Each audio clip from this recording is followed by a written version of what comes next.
Eyo, itiaga nyirka atoy Piang nyala atoy Itiaga nyirka atoy Jacap yang way te dit Wakan yuk Mena jajal yuk Kenyan wikiro chwat Nyan piaga rit Peraja rewa nyan piag punyikan Smart executive and responsible Legally Nyan uta toja ajol goresa Nyan chidap Ayat tinga bagoba Kiting toge moinam Smart executive and responsible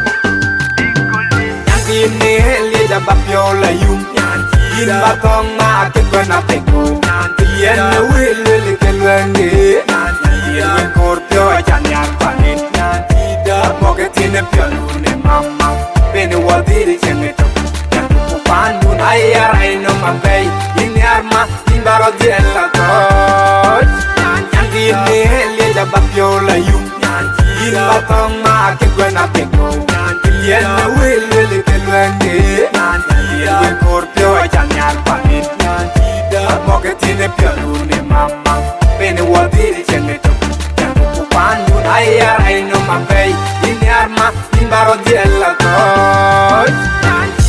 Ganganya Lun dole kayene dai jem yorbe Nyan pete win Nyan pete atiaja Kara charewa nyan pet Nyika nyan chiti nama Yin chatin pyo Kaya jeban ye pyo Nyan nyara chajal yo Chaya keban Ye riu kayen Natis pegure nampeny Yenye kang Yen kwanda ti jeban ben Tinga Kuna yen nero Yen na jol Tatoko Tatok yen buglur Yuar goke panu Pandila donyony Kapate yang tengah yolarek Inban yara begam Yang tine Lida bapyola yung Nyan yin batong ma Kekwana peko Nyan tien Wili kelwenge Nyan tien Wenkorpyo Ajan yang panin Nyan tida Mogetine pyalune mama Bene wadiri chengeto Yang kupandu Ayaray no mabay Yini arma Timbaro diela toy Nyan tida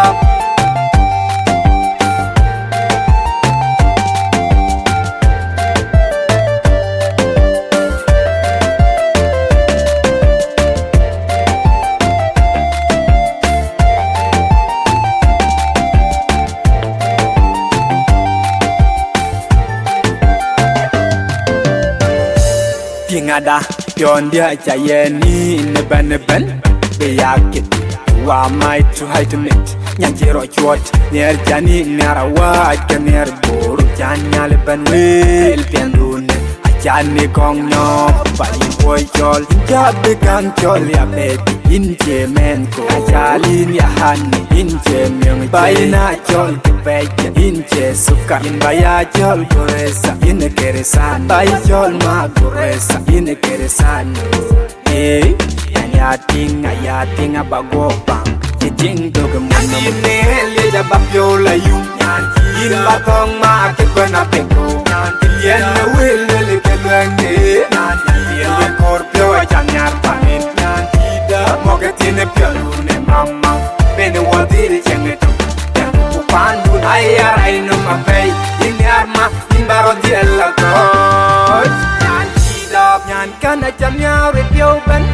Malaika Nijan yogala Kayane pyo miet Ranjit kan chola ya award Tong pyo anyan winche moy loy Mani toke dal Pyo nde dielo bay Yene ketande Tijani yung mama Baleki Tukorin banyaito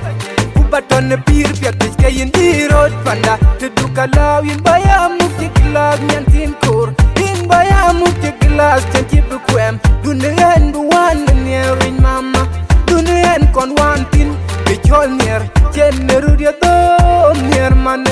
Jeneru dia dom Nyane uta coach Less talent Smart executive response Nyan tine Lida bapyola yung Nyan yin batong ma Kekwana peko Nyan tien Wili kelwenge Nyan tien Wenkorpyo Ajan yang panin Nyan tida Mogetine pyalune mama Bene wadiri chengeto Nyan kupandu Ayaray no mabay Yini arma Timbaro diela toy